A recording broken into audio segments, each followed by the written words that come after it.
দেশের নতুন মুখ্য নির্বাচন কমিশনার হিসেবে জ্ঞানেশ কুমারকে নিয়োগ করা হলো। মঙ্গলবার অবসর গ্রহণ করবেন দেশের বর্তমান মুখ্য নির্বাচন কমিশনার রাজীব কুমার। তারই স্থলাভিষিক্ত হতে চলেছেন জ্ঞানেশ। 2029 সালের 26শে জানুয়ারি পর্যন্ত দেশের মুখ্য নির্বাচন কমিশনারের পদে থাকবেন তিনি।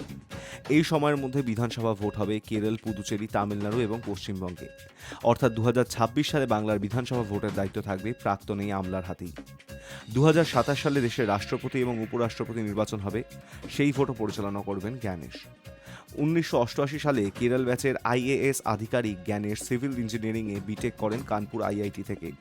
তারপর পরিবেশ সংক্রান্ত অর্থনীতি নিয়ে আমেরিকার হার্ভার্ড বিশ্ববিদ্যালয়ে পড়াশোনা করেন তিনি। কর্মজীবনে কেরলের একাধিক প্রশাসনিক পদে থেকেছেন জ্ঞানেশ। স্বরাষ্ট্র এবং প্রতিরক্ষা মন্ত্রকের যুগ্ম সচিব হিসেবেও দায়িত্বভার সামলেছেন তিনি। নতুন নির্বাচন কমিশনার বাছতে সোমবার বৈঠকে বসেন নির্বাচন কমিটির 3 সদস্য: প্রধানমন্ত্রী নরেন্দ্র মোদী, কেন্দ্রীয় স্বরাষ্ট্রমন্ত্রী অমিত শাহ এবং লোকসভার বিরোধী দলনেতা রাহুল গান্ধী।